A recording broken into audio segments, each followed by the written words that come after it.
Bonjour et merci de nous retrouver pour La Foi prise au mot, votre rendez-vous de formation et de réflexion. Cette semaine, je vous propose de nous plonger dans une période charnière et dramatique de l'histoire biblique, la révolte des Maccabées. Nous sommes au IIe siècle avant Jésus-Christ, la Palestine est sous la domination de l'Empire séleucide et le roi Antiochus IV Épiphane décide ou ne décide pas d'imposer la culture grecque, on va le voir. C'est dans ce contexte de persécution qu'éclate une rébellion menée par le prêtre Mattathias et ses fils, dont le célèbre Judas, surnommé Maccabée. Cette épopée fondatrice nous est racontée principalement par deux ouvrages, le premier et le deuxième livre des Maccabées, mais curieusement, bien qu'ils traitent en grande partie des mêmes événements, ces deux textes offrent des perspectives radicalement différentes. Le premier livre est une chronique aux accents politiques qui légitime la dynastie des Asmonéens. Le second, quant à lui, est une œuvre dramatique centrée sur le temple de Jérusalem qui met en scène des martyrs bouleversants et formule pour la première fois de manière aussi claire l'espérance en la résurrection des morts. Alors, comment lire et comment comprendre ces textes aujourd'hui? Telle est la question que je vais poser à mes deux invités. Maureen Nathalie, bonjour. Bonjour. Maureen Nathalie, vous êtes maître de conférence en histoire romaine à Nanterre. Et puis, Michael Gérardin, bonjour. Bonjour. Vous êtes maître de conférence en histoire ancienne à l'Université du Littoral et c'est à Boulogne-sur-Mer. Alors peut-être pour commencer, j'ai une question un peu provocatrice. Maureen Nathalie, vous êtes maîtresse ou maître de conférence en histoire romaine. Est-ce qu'il y a des Romains dans cette histoire? Oui, il y en a. Je vous ai surpris, j'ai réussi. Il y en a. Alors, il y en a en fait des deux côtés de l'histoire, au tout début de l'histoire, puisque dans le cadre du proto-État, de la révolte et du proto-État juif qui va se mettre en place et qui nous est raconté dans les livres des Maccabées, il y a des relations diplomatiques avec les Romains qui sont mentionnées, qui sont établies dans le texte. Et puis, à l'autre bout de la chaîne, je dirais en termes de réception, dans la tradition juive tardo-antique, en fait, le contexte historique du récit est déplacé, puisque comme vous l'avez dit, il se déroule sous les Séleucides, donc au IIe siècle avant notre ère. Mais dans les réélaborations juives de l'Antiquité tardive en hébreu, le récit est déplacé sous l'époque romaine, et le persécuteur devient l'empereur romain. Donc oui. Parce que effectivement, disons-le tout de suite, donc il y a 1 et 2 Maccabées qui sont rentrés dans le canon catholique. Toutes les églises ne le reconnaissent pas dans leur canon. Et puis, il y a d'autres livres. Il y a d'autres livres.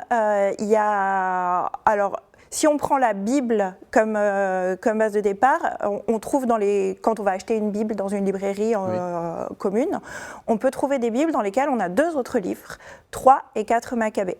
Alors, certaines églises chrétiennes reconnaissent 3 Maccabées, pas toutes. Et 4 Maccabées n'a pas de statut canonique dans aucune église chrétienne à ma connaissance, mais en revanche, il fait dans certaines églises partie de la culture. Et le contenu est bien connu des fidèles. Alors, 4 Maccabées, en fait, c'est la reprise d'un épisode de 2 Maccabées, donc on comprend très bien le lien entre les deux.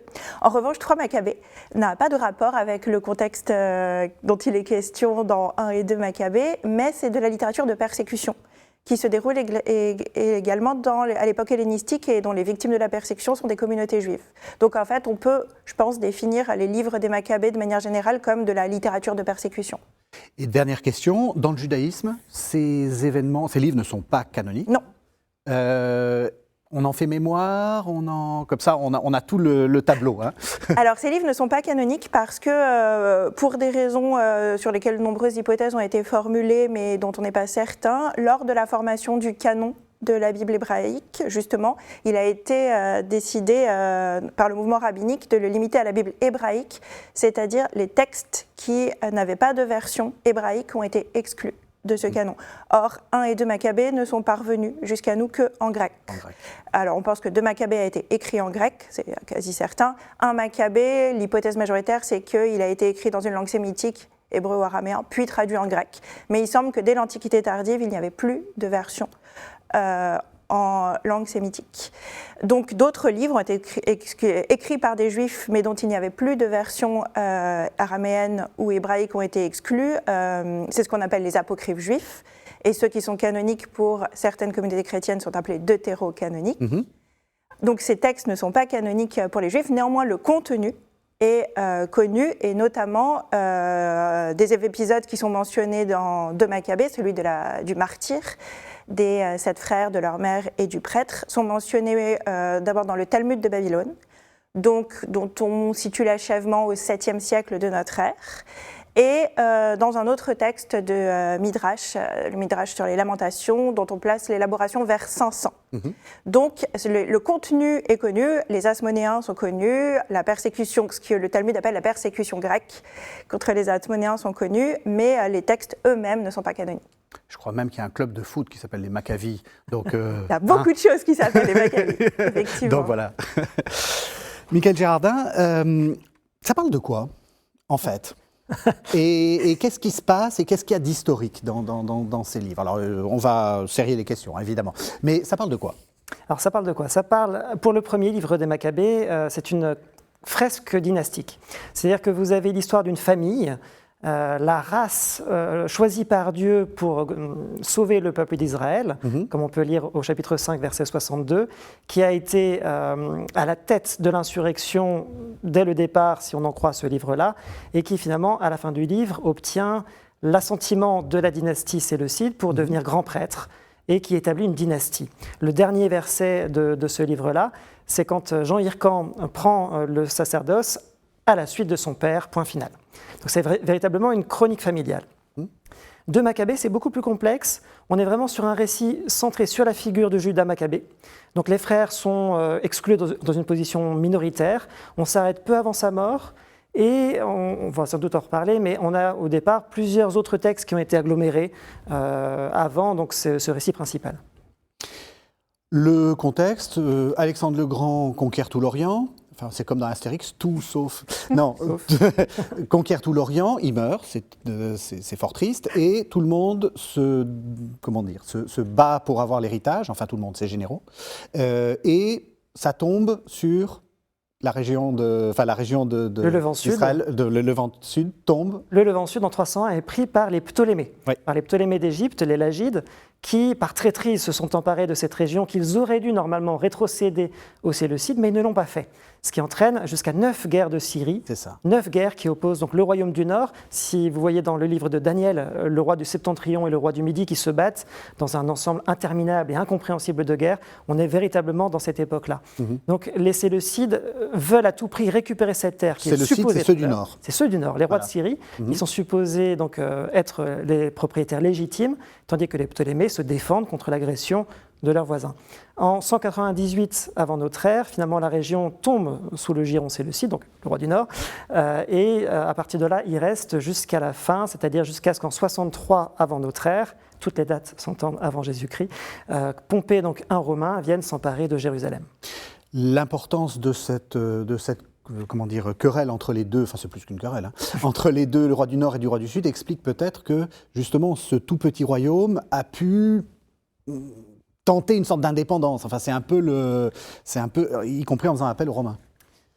Alors, le terme d'indépendance, on va pouvoir en parler. Semi-indépendance. Semi-indépendance, ou disons, on est quand même sur une zone de contact. C'est-à-dire qu'il faut bien imaginer que ce peuple juif se trouve à l'interférence entre ces immenses guerres entre deux puissants royaumes, avec effectivement la République romaine qui a ses intérêts au Levant, et on est sur une zone de passage entre la Syrie et l'Égypte, qui depuis déjà plusieurs millénaires est zone de conflit.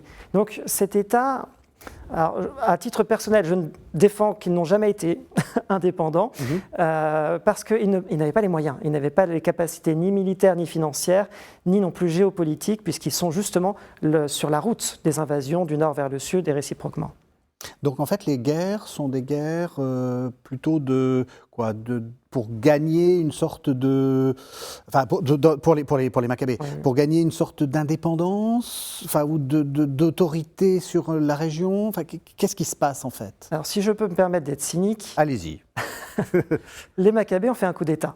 C'est-à-dire qu'au début du deuxième livre des Maccabées, on a un grand prêtre considéré comme légitime, Onias III, qui est renversé par... toutes sortes d'actions, disons, d'Antiochos IV, qui sont présentées comme néfastes, mais le fait est que les Oniades ont disparu.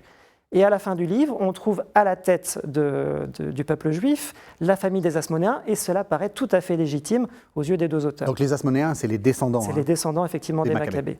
Donc on a opéré un coup d'État, mine de rien, qu'on a pu attribuer aux mauvaises actions du roi du Nord. Alors justement, quand je lis le texte, surtout du premier, ça commence vraiment comme ça. On a l'impression, du premier livre, je veux dire, on a l'impression que c'est pas vraiment un coup d'État, c'est plutôt les vilains grecs contre les gentils hébreux. Alors, en effet, c'est l'impression qu'on a, parce que, évidemment, comme tous les textes qui ont été écrits dans l'histoire, l'auteur a un point de vue sur les événements. Et il a une interprétation des événements qu'il souhaite mettre en valeur. Et comme l'a dit Michael, le premier livre des Maccabées, c'est le récit qui légitime le pouvoir des Asmonéens. Donc, en toute logique, l'auteur du texte oppose deux camps, les méchants, les gentils. Les méchants, c'est les Séleucides, et les Asmonéens, c'est les gentils. Et donc, il présente ce que Michael a qualifié tout à fait, justement, à mon avis, de coup d'État, comme une libération de l'oppression avec une dimension largement religieuse, puisque les Grecs auraient procédé à une politique que ce qu'on appelle communément une persécution religieuse, c'est-à-dire empêcher les Juifs d'accomplir leur culte selon leurs propres lois. Toutefois, les deux documents ne dissimulent pas, même si pour eux, justement, ça fait partie du problème, qu'une grande partie des Juifs n'ont pas été l'objet de coercition pour accomplir ce que les auteurs considèrent comme des transgressions de la loi juive. Ils l'ont fait de leur propre volonté, ils étaient séduits. Alors, les auteurs le vivent très mal, mais ils ne dissimulent pas que ce n'est pas qu'une politique de coercition. Alors, qu'est-ce qu'on peut en dire en termes de contexte historique ? Il faut penser que pour un souverain comme Antiochos IV, même déjà son père Antiochos III, la diversité religieuse n'est pas du tout un problème de manière générale dans l'Antiquité. Les gens ont des dieux et chacun a ses dieux ancestraux et chacun rend à ses dieux le culte de ses pères, et tout le monde est très bien comme ça. C'est la règle. Mais on peut peut-être parler de différences culturelles. Par exemple, chez les Grecs, il y a quelque chose qui est très important, c'est la cité. C'est le fait que les communautés humaines soient structurées en cités. Et dans l'Antiquité, lorsqu'on est dans un monde grec, c'est un privilège d'être une cité. Et donc, il semble, d'après les récits combinés de 1 et 2 Maccabées, qu'un certain nombre de Juifs de Jérusalem aient aspiré à ce que Jérusalem devienne une cité grecque, et ce qui lui donne une reconnaissance, un prestige au sein de l'Empire séleucide. Et donc, ce qu'on peut dire, c'est que le souverain séleucide n'est pas arrivé un jour en disant « je vais tout changer ». À Jérusalem, pour le souverain séleucide, c'est pas grand-chose. Pas grand-chose. Il a des très très grands territoires. C'est à l'extrémité de son territoire. C'est pas une très grande ville. Mais en revanche, il semble qu'on lui ait demandé, des habitants de Jérusalem, ce qu'on appellerait, comme il va y avoir des dissensions, ça s'appelle une faction, ont souhaité obtenir cette transformation en cité. Or, cette transformation en cité entraîne des conséquences, dont un certain nombre de conséquences sont ce qu'on appelle pour nous de l'ordre du religieux. Alors il y a des choses culturelles que mentionnent les auteurs, la distribution d'huile au gymnase, le fait de pratiquer les sports gymniques, la palestre, etc. Et il y a des conséquences religieuses, puisque la cité est un espace d'organisation du culte, en fait. Et donc, ce que les auteurs présentent comme une persécution religieuse, en y incluant des aspects qui sont pour nous culturels, d'adoption des modes de vie grecs, pour un certain nombre de Juifs de Jérusalem qui ne se considéraient pas, et c'est ça qu'il faut, je pense, souligner, eux comme des mauvais Juifs, qui considéraient que les dominants vivaient un mode de vie auquel ils aspiraient. Ils considéraient qu'il était tout à fait possible d'être juif et d'adopter ces normes culturelles grecques, qu'ils avaient déjà en très grande partie adoptées, mais de les voir sanctionnées par le statut de cité. Et donc, ce qu'on peut dire, c'est qu'au-delà d'une guerre présentée dans les livres comme entre les Juifs et les Grecs, c'est surtout une guerre civile entre les Juifs dont il est question, entre ceux qui veulent, on dirait aujourd'hui, s'intégrer dans un empire qui est un empire largement hellénistique. Et bénéficier d'une sorte de soft power, comment dire, de manière encore plus contemporaine, grecque. Bénéficier d'une soft power. Il faut parler aussi peut-être, je crois que tout simplement, mais à l'époque de mode. Il y a des choses qui sont à la mode, le vin, les importations de vin, le vin qui vient du monde grec, c'est des choses qui sont à la mode. Et il y a une élite qui aspire à vivre la même vie que les autres élites de l'Empire. Et donc c'est là où il y a une dissension, puisqu'il y a des Juifs de Jérusalem qui, eux, considèrent que l'adoption de ces modes de vie, équivaut à des transgressions de la loi. Alors, je vais vous laisser répondre, Michaël Girardin, mais avant, je vais vous faire entendre le début du premier livre des Maccabées, le chapitre 1, les versets 44 à 52, et vous allez nous les commenter. Ça sera encore plus clair par rapport à ce qui vient d'être dit. Le roi envoya également à Jérusalem et aux villes de Juda des émissaires, avec des lettres qui leur prescrivaient de suivre des coutumes étrangères à leur pays. Ils devaient bannir du sanctuaire holocaustes, sacrifices et libations, profaner les sabbats et les fêtes, souiller le sanctuaire et les fidèles, élever des autels, des lieux de culte et des idoles, offrir en sacrifice des porcs et d'autres animaux impurs. Ils devaient laisser leurs fils incirconcis et se rendre eux-mêmes abominables par toutes sortes de pratiques impures et de profanations, de manière à oublier la loi et à changer toutes les observances. Quiconque n'agirait pas selon l'ordre du roi serait mis à mort. C'est en ces termes que le roi écrivit à tous ses sujets. Il établit des inspecteurs pour tout le peuple et ordonna aux villes de Juda d'offrir des sacrifices dans chaque ville. Beaucoup de gens du peuple, tous ceux qui délaissaient la loi, se rallièrent à eux et firent du mal dans le pays. Voilà, vous êtes bien sur KTO. Nous parlons des livres des Maccabées en compagnie de deux historiens de l'Antiquité, Maureen Nathalie, maîtresse de conférences en histoire romaine à Nanterre, et Michaël Girardin, maître de conférences en histoire ancienne à l'Université du Littoral. Alors, Michaël Girardin, tout ça, c'est tout faux. C'est pas le roi qui fait ça, puisque Maureen Nathalie vient de nous dire que, en fait, ils étaient tout contents de céder aux coutumes grecques. Il n'y a pas de coercition, en fait. Tout est faux, c'est un peu excessif. C'est une vision très moderne de traiter un texte qui a été écrit en son temps. Oui. Le texte ne se fait pas, ne cache pas que beaucoup de gens du peuple suivaient ces ordres-là. Simplement, c'est une façon d'écrire qui est très antique, c'est-à-dire il y a un projet rédactionnel derrière la manière dont les choses sont présentées. Et Antiochos IV est le vilain de l'histoire. On lui attribue l'ensemble, le faisceau de ce qui est négatif dans cette aventure pour en faire l'archétype du mal qui, au bout du compte, est abattu par la famille, finalement. Puisque sa mort est en quelque sorte attribuée aux conséquences de la révolte des Maccabées, ce qui, pour le coup, est faux, selon notre façon d'écrire l'histoire. Mais c'est un projet rédactionnel qui est projeté sur les événements. Alors, ce qui est extrêmement intéressant, c'est qu'on a une sorte de liste des choses à ne pas faire. Alors, c'est bannir du sanctuaire holocauste, sacrifice et libation, profaner les sabbats, c'est probablement faire des choses pendant le repos, souiller le sanctuaire, alors qu'est-ce qu'on fait, vous allez nous le dire, et puis, alors, offrir en sacrifice des porcs et d'autres animaux impurs. Il y avait des porcs. Ce qu'il faut voir ici, c'est qu'on a une liste. Le but de toute liste dans les textes anciens, c'est de définir a contrario ce qui serait la norme. Le porc, c'est ce qui serait le comble finalement dans le temple de Jérusalem. Et je pense à Flavius Joseph, quelques années plus tard, qui oppose la bonne action d'un Antiochos VII, c'est longtemps après, aux mauvaises actions d'Antiochos IV, qui a, écrit-il, répandu du sang de porc sur l'autel. Cela n'est pas attesté, même pas dans les livres des Maccabées, mais c'est le cliché, le stéréotype du mal absolu de la profanation extrême sur l'autel. Et donc, du coup, on peut donc résumer, il y a une élite qui a très envie de profiter des bienfaits de la civilisation, les gymnases, c'est quand même bien, le sport, c'est pas mal, les jeux, c'est bien, etc. Et puis, il y a des gens, alors, est-ce qu'on peut dire, c'est conservateur contre progressiste, une élite contre une autre? Là encore, c'est un peu simplificateur. Oui, c'est pour ça que je vous pose la question. La Judée n'a jamais été autant hellénisée que sous la dynastie des Asmonéens, donc née de la révolte des Maccabées. Donc, disons qu'ils ont fait une adaptation de l'hellénisme, de la culture grecque, qui était différente de celle qui préexistait.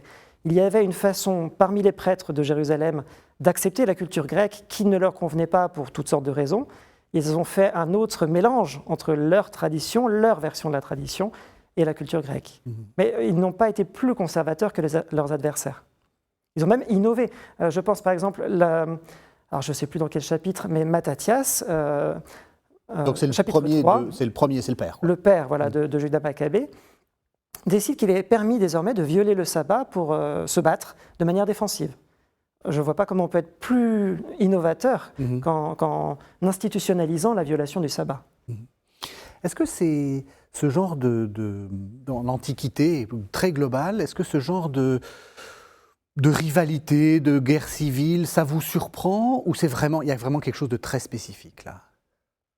Moi, j'ai pas l'impression. Si on parle des événements eux-mêmes, il me semble pas qu'il y a quelque chose de très spécifique. D'ailleurs, la recherche scientifique de ces dernières décennies tend justement à ne pas, il me semble, à ne pas faire des Juifs un particularisme dans l'Antiquité. Il y a beaucoup de gens qui sont dans la même situation.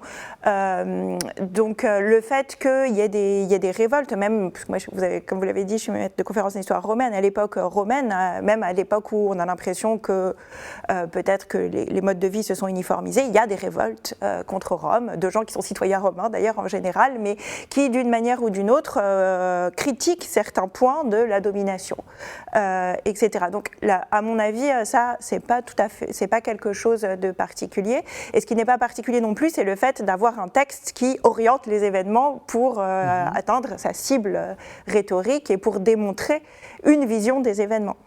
Ce qu'on peut en revanche peut-être dire, mais en élargissant un peu la focale, c'est que la liste dont vous parliez et que Michael a commenté de sorte d'inverse des bonnes pratiques juive selon l'auteur du texte. Ce que ça pointe aussi, c'est que les cultes qu'on appelle syro-phéniciens, dont font parler le judaïsme, ont des caractéristiques légèrement différentes. Alors il y a beaucoup de points communs, mais il y a aussi des caractéristiques légèrement différentes des cultes grecs. La plus connue dans l'Antiquité des Grecs, c'est sur la forme du sacrifice. Ce sont des religions sacrificielles toutes les deux. Donc à l'époque, tant qu'il y a un temple à Jérusalem, on a sacrifié des animaux, comme les Grecs sacrifient des animaux. Mais les Grecs, souvent, lorsqu'ils parlent du sacrifice juif, ils signalent que les Juifs ont cette coutume d'offrir des holocaustes, dont il a été question, c'est-à-dire des sacrifices intégralement consumés et offerts à la divinité, alors que la norme chez les Grecs, même si ce type de sacrifice existe, c'est plutôt d'offrir des sacrifices partagés. Cela aussi existe chez les Juifs, mais la focale est moins mise sur eux, c'est-à-dire où la viande de l'animal qui est abattu est en partie consommée par les humains, et une autre partie est consommée sur l'autel pour être offerte à Dieu. Donc vous voyez des différences, et donc peut-être derrière cette liste un peu stéréotypée de persécutions que vous avez lue, on peut mentionner peut-être qu'il y a des différences entre les cultes syro-phéniciens et les cultes grecs, et que donc peut-être aussi que la transformation en cité, qui induit une forme grecque des cultes, a été comprise par le milieu auquel appartiennent les auteurs et peut-être aussi par une partie de la population de Jérusalem comme une persécution parce que cette forme venait heurter des cultes juifs qui, eux, n'avaient pas exactement cette forme. Alors, on a 2 livres des Maccabées. Vous allez encore une fois nous perturber parce que vous allez nous dire que le premier n'a pas été écrit avant le second. Il a été écrit après, effectivement. Et donc, il raconte quoi, en gros, ces 2 livres? Vous avez un peu commencé à le dire, mais je voudrais qu'on arrive au premier livre, mais juste contraster les 2 livres. Le premier livre des Maccabées, c'est l'histoire d'une famille. On est vraiment très axé là-dessus. La victoire n'est que dans la famille. Au chapitre 5, on voit justement des généraux se dire « on va en profiter et se faire un nom », et ils échouent lamentablement. Tous ceux qui s'opposent à la famille périssent, et seuls eux sont légitimés par la guerre, par la divinité, à pouvoir gouverner le peuple juif. Alors que dans le deuxième livre des Maccabées, la famille n'existe pas vraiment. C'est Juda qui est une sorte d'élu consensuel. Juda est également célébré dans d'autres textes parmi les pseudépigraphes. Je pense à l'Apocalypse des animaux, par exemple. C'est une figure qui fait consensus dans le judaïsme du Second Temple, mais les frères sont rétrogradés et finalement comme personnages très secondaires. Dans le deuxième livre des Maccabées, on a une influence beaucoup plus grande des martyrs, puisque finalement, il y a une sorte d'enchaînement de cycles dans 2 Maccabées. À chaque fois, un persécuteur se lève, émet une menace, des blasphèmes contre le sanctuaire. Des gens résistent par le martyre, résistent passivement jusqu'à la mort, avec toutes sortes de prières que Dieu puisse mettre fin à ce cycle. Alors se lève le libérateur, l'ennemi meurt, ou parfois confesse puis meurt, la suprématie du Dieu de Jérusalem. Donc le texte de 2 Maccabées est beaucoup plus centré sur le temple et sur ce qui arrive aux profanateurs. Donc, on revient sur le premier livre des Maccabées, donc chronique familiale, donc beaucoup plus de temps en réalité. Enfin, les bornes à peu près entre. Alors ça commence. Il y a un petit prologue sur Alexandre le Grand, mais en réalité l'action commence vers 175 et on s'achève en 135 avant notre ère. Voilà, donc on a 30 ans. C'est quoi? Il y a des récits de bataille, on a l'impression qu'il y a beaucoup de batailles. On se bat contre qui, en fait? Parce que ça aussi, c'est une question. Guerre civile, mais ça veut dire qu'on se bat contre Juifs? Dans le premier livre des Maccabées, pas tellement en réalité. C'est plutôt dans le deuxième qu'on reparlera de ça.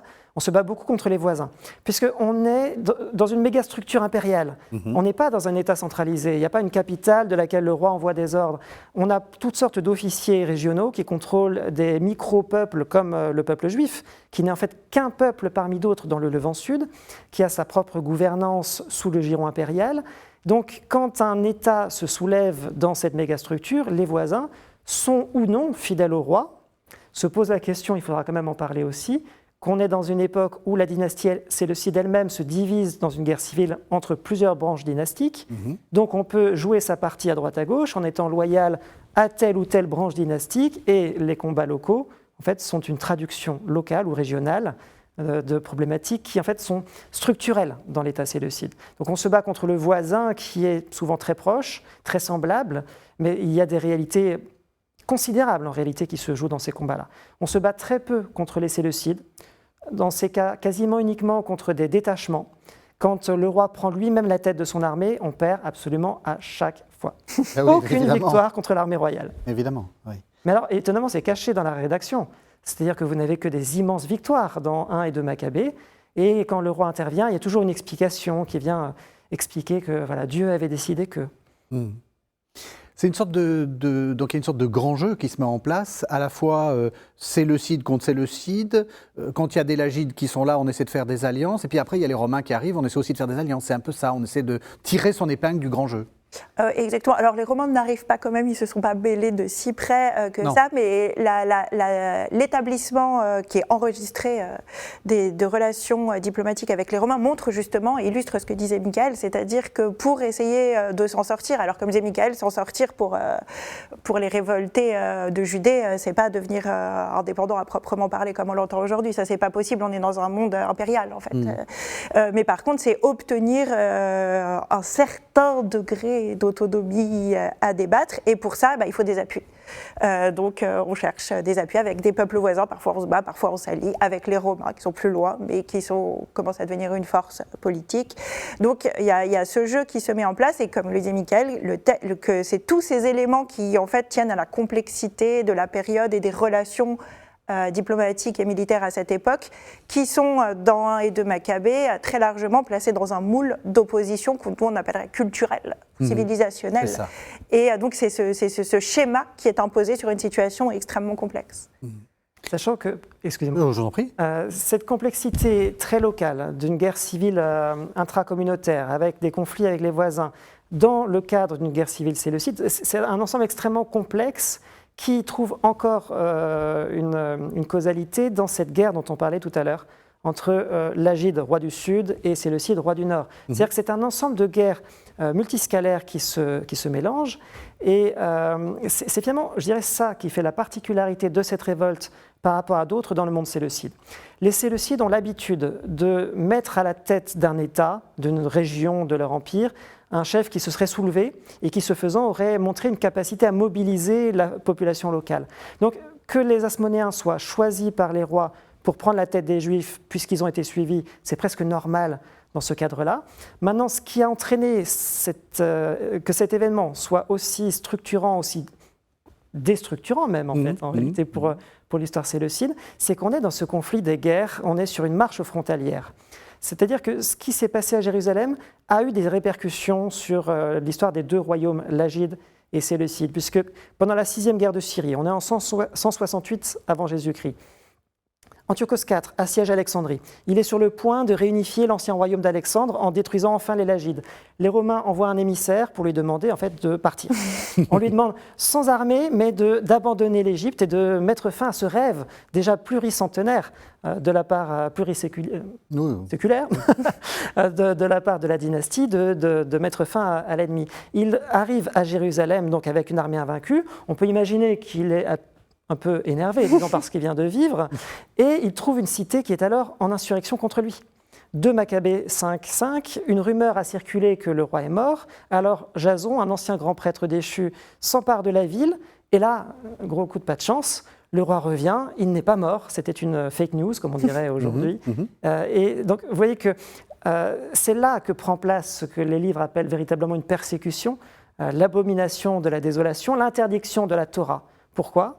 Parce que, alors que ce peuple était une composante d'une mégastructure impériale, il a choisi de se soulever contre l'État royal, perdant de facto le droit à être dirigé par sa propre loi. Autonomie, en grec, ça veut dire être dirigé par sa propre loi, ce n'est pas l'indépendance. C'est le roi concède la Torah comme loi locale. Puisqu'ils se sont soulevés, ils perdent la Torah, ce qui est présenté dans les textes comme une persécution et que nous avons lu comme une persécution religieuse. En fait, oui, si je peux juste... Au contraire. Les livres présentent la persécution comme la cause de la révolte, alors que ce qui est interprété comme une persécution, historiquement, ce sont des mesures de répression dues à une révolte. On peut peut-être le formuler comme ça.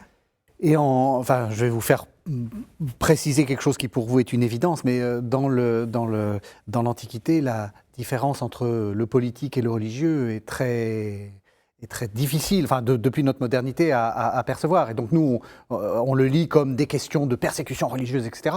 Pour le Séleucide, pas du tout.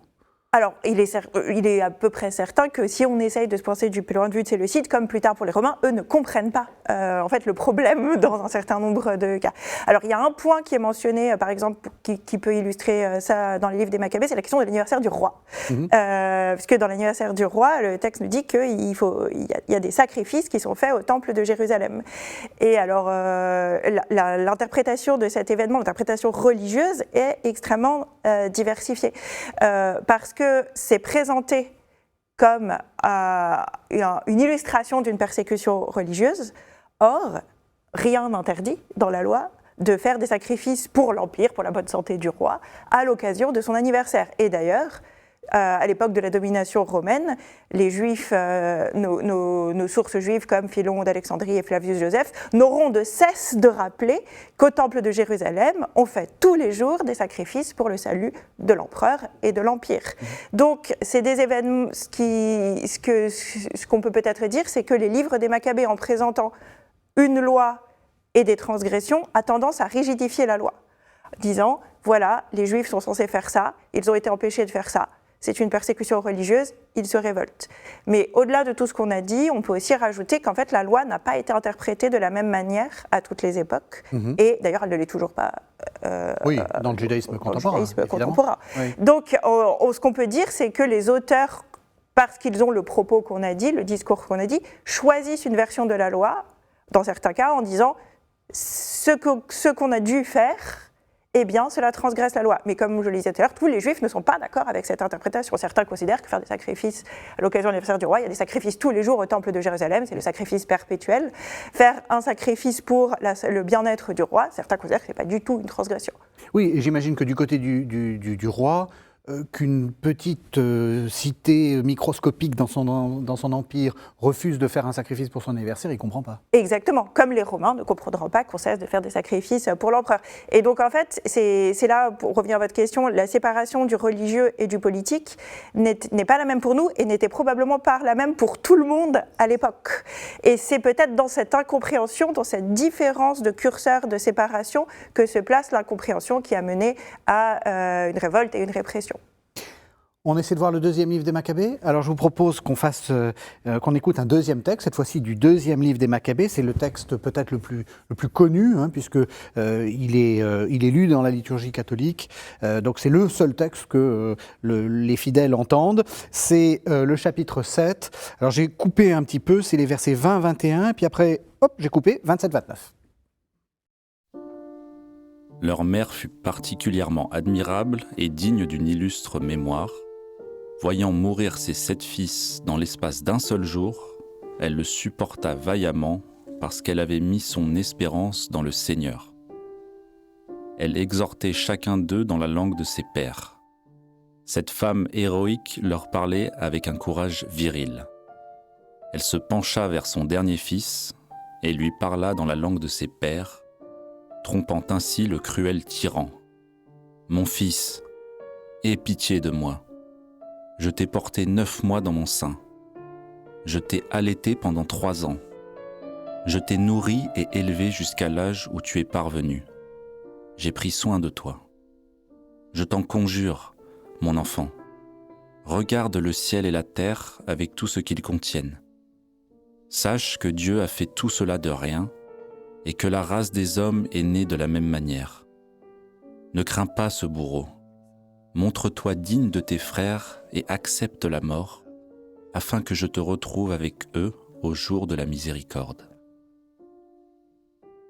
Voilà, vous êtes toujours sur KTO. Nous parlons du livre des Maccabées en compagnie de Maureen Nathalie, maître de conférence en histoire romaine à Nanterre, et de Michael Girardin, maître de conférence en histoire ancienne à l'Université du Littoral, c'est à Boulogne-sur-Mer. Michael Girardin, est-ce qu'on peut dire que le premier livre des Maccabées a moins de théologie et que le deuxième livre des Maccabées a plus de théologie? Ça a été dit. Mais comme disait Maureen tout à l'heure, finalement, c'est une question de perspective, de point de vue. C'est-à-dire qu'il y a tout de même une théologie de l'histoire en 1 Maccabée, mais une théologie qui passe par l'intermédiation de la famille pour gouverner le peuple juif. Là où 2 Maccabées est plutôt, disons, partisan d'une action directe de Dieu qui passe par l'ensemble de son peuple. Chaque individu est appelé, comme les 7 frères ici, à agir finalement pour la foi qu'il professe. Alors c'est très surprenant parce qu'on dit souvent que c'est l'une des premières traces très explicites d'une croyance en la résurrection. Qu'est-ce que vous en pensez?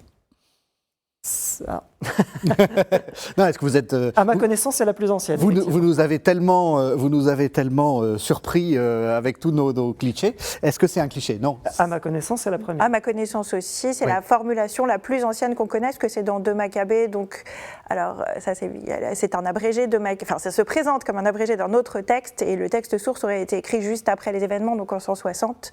Donc, dans la mesure de notre datation des textes qui n'est pas complètement parfaite, on pense que c'est la plus ancienne. Et qu'est-ce qu'on y lit? Parce qu'on a l'impression, donc c'est la mère qui est le héros du texte et qui exhorte ses différents fils à tenir bon au nom de la résurrection. D'où ça vient? Pourquoi est-ce que c'est là, etc. Est-ce que je peux te laisser répondre? Ah, Oui. bah alors voilà. Désolé. Chacun son.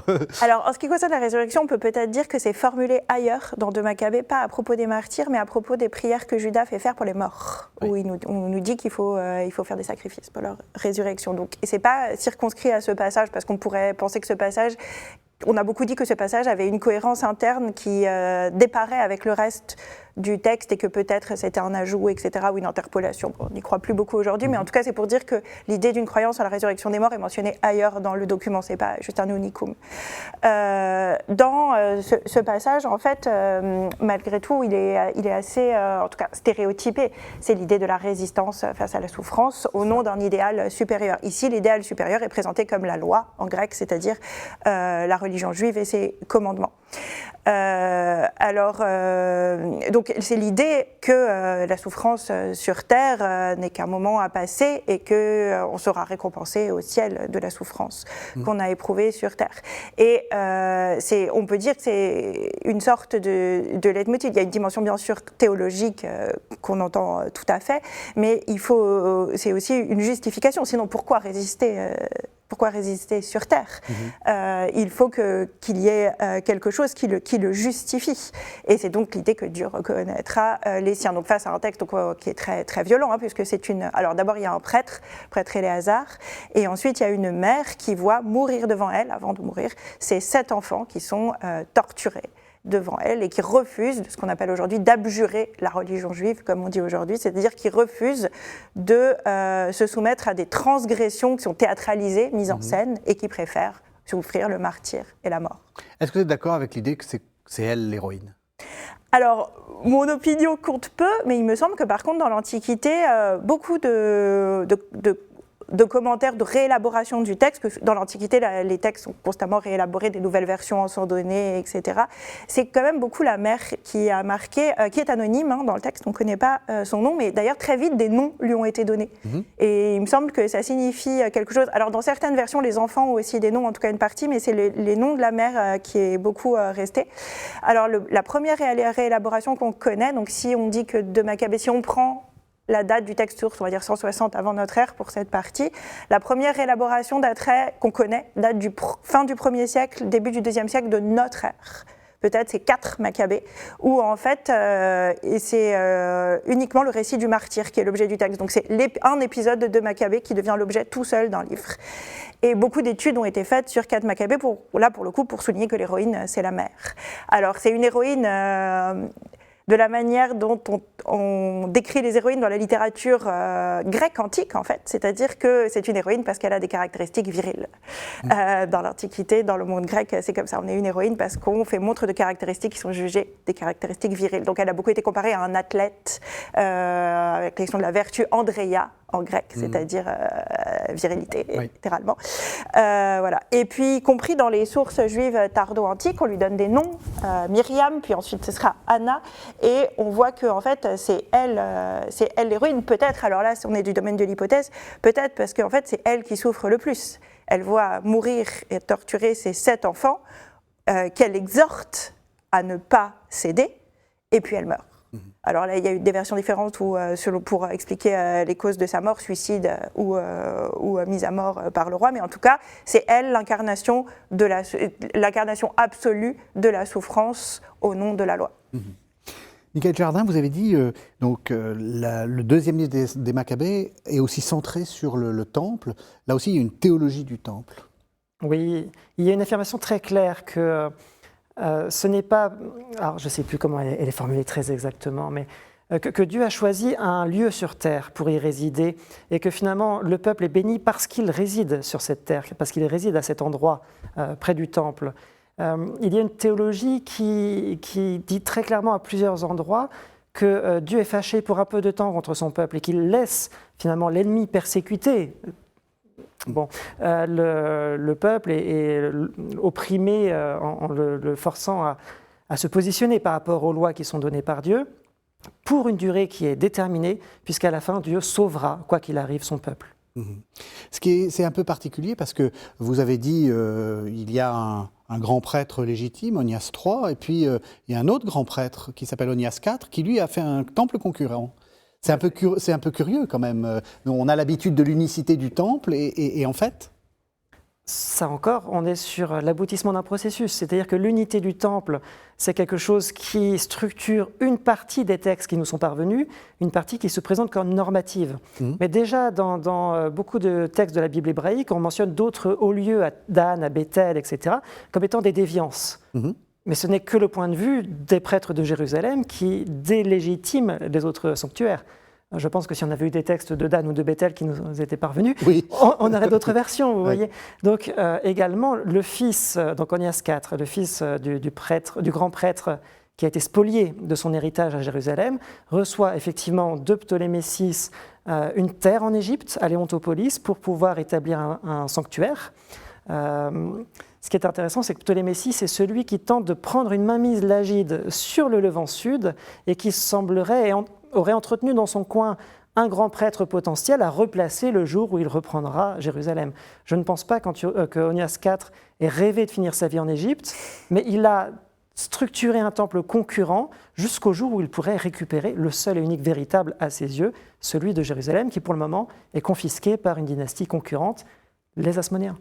Oui, donc c'est ça qui est derrière aussi, cette centralité du temple. Enfin, nous avons le bon temple et nous avons la légitimité, alors qu'en fait pas du tout, à être nous-mêmes grands prêtres. Parce que les Hasmonéens vont faire une sorte de coup de force. Ils ne sont pas de la bonne dynastie pour devenir prêtres. Tout à fait. Et c'est pour cela justement qu'on a 2 lettres festales au début du livre, et 2 lettres qui sont envoyées pour inviter la diaspora d'Égypte, donc celle qui est structurée autour du temple de Léontopolis, pour l'inviter à venir participer à la fête de la dédicace à Jérusalem.